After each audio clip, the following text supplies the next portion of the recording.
around with that cup of love. But your star energy is like, I don't know, you're actually a really good, like, kind of channeler. You're able to channel different energies. So, like, you're really discerning. Straight away, when you recognize you're being fucked with, give them a wink, move on. The people with that love in their hearts and that light energy who are feeling lonely and isolated and blah, blah, blah. I mean, don't. A lot of you really love your alone time anyway. It's black and white. Black and white. And no matter what they do, you'll always be that one step or 10 steps ahead, because you just get told by all your guidance systems exactly what's going on. And you're like, okay, I'll alchemize it. You sleep well at night, but the other people that don't want to see you do well, devastates them that you're never going to have to give up because of your divine protection, because of all the energies that are around you, supportive of what you're doing. It's when you ask for the little things and they come through and you're like, wow. Like, listen to the birds in the background at the moment. This energy or emperor energy, you just, even if you are an emperor, you've just got that nurturing kind of safe energy to be in. Some of you are isolated to the point whereas if you do find part of your soul tribe, the powers that be that have tried to keep you isolated most of your life. Hi guys, hi. Can I have... Yeah, these kind of powers, the darker powers, have wanted you isolated all your life. So when you make any connections, they attack that connection. It looks like the attack comes from you. So they're like, oh, that's just bad news. I don't want any of that energy around me. And then you're alone again. Shadow self. Surrender. Yeah, I didn't actually realize it was a thing until a soul that I actually came to the earth with, I told a friend of me, which I didn't realize at the time she was a friend of me. I thought she could be a better friend, but I didn't think she was. Why waste your time? I would so rather be alone. And 2 or 3 years on, I am happier being alone, being around false shit. There's no one genuine in my life, that's cool. If there's no one genuine in your life, I'm sure it'll all happen within divine timing. Judgment's been called on this type of thing of not being able to trust that the people coming into your life haven't been sent there to mess with you, which sounds ridiculous when you do have good people coming into your life. They get pushed back. Have grace. Causal laws are going to sort that out, and it's coming along with the golden age of Aquarius. A lot of the loopholes are put job by people in their shadow selves, people who are sliding around on their bellies, and we've been sliding around on our bellies as well. But the difference, I think, with somebody who's able to not just go in and attack another person for no reason except that I'm part of a group that thinks I should, you've actually gone within and found those parts of yourself and gone, they're beautiful anyway. They're not nice, I'm going to love them anyway. You've got that purity within, leveled you up. And I'm prepared to have perspective and say, okay, these people that were out front of my house that came up to my front door, they did get welcomed into my energy initially, although the guy had his hand behind his back. But anyway, they could have all just been congregating out front of my house because there's a big, they had another street to walk up and they were all just having a rest there at the exact same time that the full moon came in. I'm prepared to acknowledge that maybe it's not what I thought it was. Although I am entitled to express what I thought it was. And if it was the clergy out the front of my house doing what they've been doing to me for years, I will take care of that. Just good on you for having a drink out the front, and that's fine.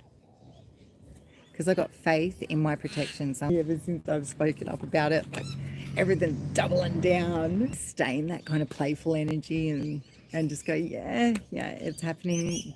Protection. And have gratitude. for everything that has happened in your life, because you wouldn't be where you are now and you wouldn't have had this awakening if you hadn't experienced all that you've experienced. So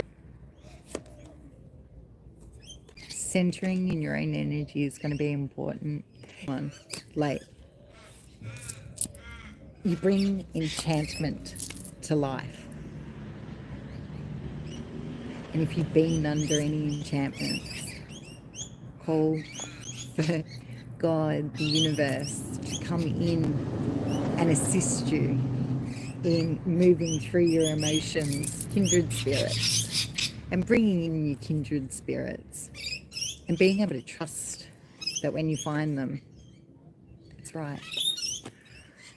But having that self-love and integrating that shadow part of your personality will mean that you're not going to want to attack other people, because it's like you see a little kid will turn around and get beaten by a bigger kid, and then to make up for that, he's going to hit a littler kid, you know, because he wants to take back that piece of power that he just lost when he got hit by the bigger kid. I've been no different like that in my life, you know, until you come to a point where you know you don't have to hurt back anymore. You know you don't have to be in the fight anymore. You've got faith that you're above that fight.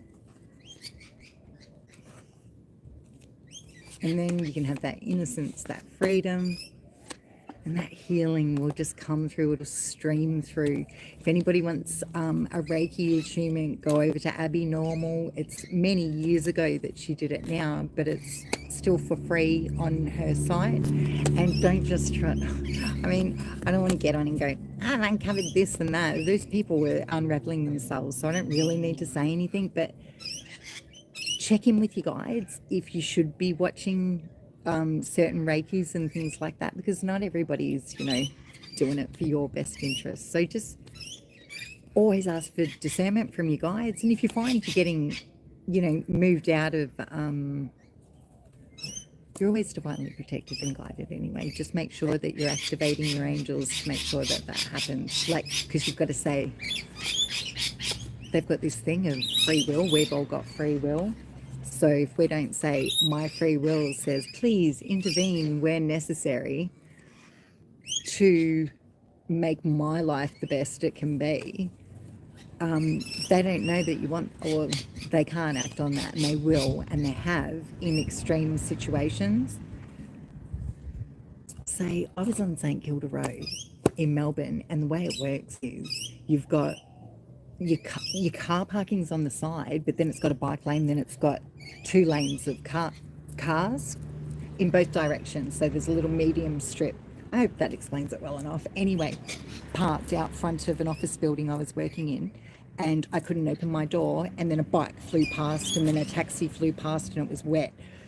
All 3 of us would have been in disaster that day. But something happened that was the protection. For years I was like, oh, and so, you know, my angels did it. I went into like a deep shamanic kind of healing, and went and saw my my younger self. It was my older self that kept that door shut and saved all of us. Sometimes you're saving yourself. There doesn't have to be anybody outside yourself.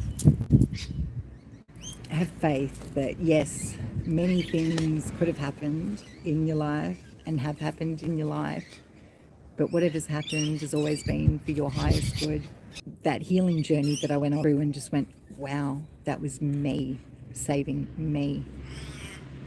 There's a gentleness in that, and that happened when I was, I don't know, being a wreck in my 19, 20, you know, being 19, 20, 21. It wasn't really until I turned 25.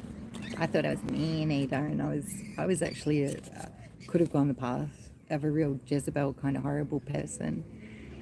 But meeting somebody who ate that part of me up, like ate it like for breakfast. He was so dark and just would not put up with me get put under such oppression when you were the oppressor. Sorry to all my boyfriends past, except possibly my first one, because your first one breaks your heart, and then, you know, that's when you get led down the horrible path. It makes sense to me now why I met him, was to go, wow, I was able to actually find that part of myself that, oh no, my hero is to spread love and light. That's all I've got, you know? And then you find all the other parts of yourself. I don't hate who I was. I accept who I was, and see that it's all a reflection. And that's why you can see the beauty, the thread that runs through life when you're able to kind of accept the crappy parts about yourself. Very impressive person. And he absolutely saved me by taking that narcissistic spirit that was placed on me, and he ate it. And I'm forever grateful. And that's what I wanted to say. He may not like me for being me. I might not like him for being him, but I've got a healthy respect for who he was.